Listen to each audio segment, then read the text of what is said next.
proclamamos a vossa ressurreição. Vinde, Senhor Jesus.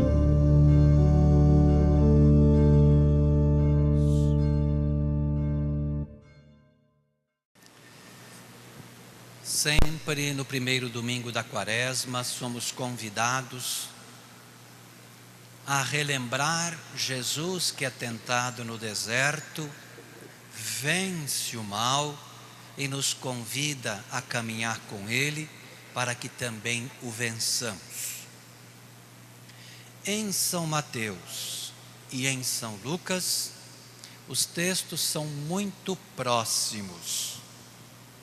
Há aquela tríplice tentação que nós costumeiramente nos lembramos. Em São Marcos é diferente. São Marcos apresenta algo muito reduzido em relação aos dois outros evangelistas, mas também muito profundamente teológico. Ele se limita a dizer que o Espírito levou Jesus para o deserto e ali ele foi tentado por 40 dias pelo príncipe do mal, pelo diabo. No texto, o termo que aparece em São Marcos é Satanás. Em Mateus e Lucas é diabo. Muitos autores fazem uma interpretação dizendo que diabo, que vem do grego, significaria algo, e Satanás ou Satã, que vem do hebraico, significaria outra coisa. Mas hoje, muitos exegetas dizem que, na verdade, seja o termo grego diabo, seja o termo hebraico Satanás, o sentido era o mesmo, são sinônimos. Há exemplo do que acontece com o termo ungido, que em hebraico é Messias e em grego é Cristo. Pois bem, para a gente entender um pouquinho melhor o que significa isso, originalmente o termo Satanás ou Satã significava no tribunal aquele que faz o papel do acusador. É quem acusa o réu. Há um outro termo na Sagrada Escritura que aparece muitas vezes, associado ao Espírito Santo, que vem do grego, Paracletos, que significa aquele que defende o réu.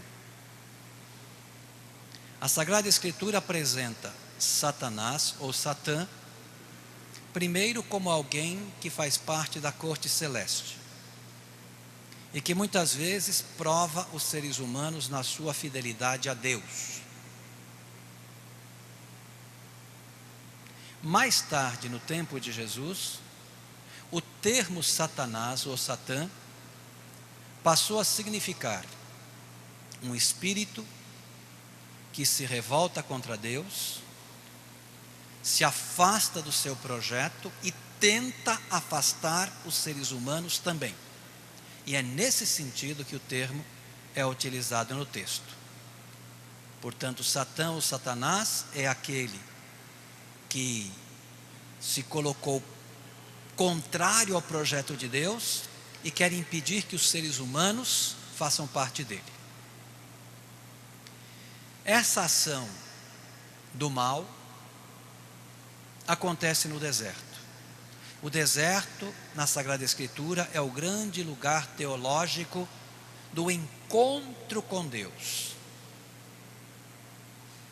É no deserto que Deus, depois de libertar o povo, faz aliança com ele, caminha a seu lado, oferece-lhe o necessário para que ele tenha vida em dignidade. Mas é também no deserto que o povo escolhido por Deus é confrontado entre o querer de Deus e o seu próprio querer. entre o projeto de Deus e os projetos humanos que vão surgindo ao longo da jornada. Portanto, Jesus vai ao deserto, aonde ele entra em comunhão com Deus, aonde nós precisamos entrar também em comunhão. E lá ele recebe as tentações que qualquer um de nós experimenta na caminhada diária. Só que Jesus vence cada uma delas e nos dá força e graça para vencê-las também. Jesus se mantém fiel ao projeto de Deus e nos ajuda a manter o caminho reto da fidelidade igualmente. João cumpre a sua missão de São Marcos, vai para a prisão, ele é o precursor. Termina a missão de João, começa a missão de Jesus. E vejam que o texto de São Marcos faz questão de dizer, colocando nos lábios de Jesus, que cumpriu-se o tempo. O termo grego que aparece no texto é kairos. Significa o tempo de Deus. E o tempo da plenitude de Deus é a presença do próprio Deus revelando-se na história. Portanto, Jesus é a plenitude da história da salvação que é dada, que é oferecida, que é apresentada a toda a humanidade. E diante desse Deus vivo, é preciso que nós tenhamos uma postura, diz o texto. E a nossa postura qual é? Jesus diz, o texto aqui é traduzido por convertei-vos, mas a palavra grega, metanoia, não significa conversão, significa mudança de mentalidade. Jesus diz, mudem a mentalidade de vocês, mudem a cabeça de vocês, porque é a cabeça que governa o corpo e é a cabeça que irá orientá-los no caminho de Deus. Por isso, primeiro é preciso mudar de mentalidade. E mudando de mentalidade, acreditar no projeto salvífico que o Pai em Cristo nolo anuncia. É preciso acreditar no Evangelho, na boa notícia, na boa nova salvífica que Deus quer nos oferecer. Jesus tentado, saiu vitorioso. Tentados somos nós também. Como o povo foi tentado no deserto, a deixar de lado o projeto de Deus e a viver segundo projetos humanos.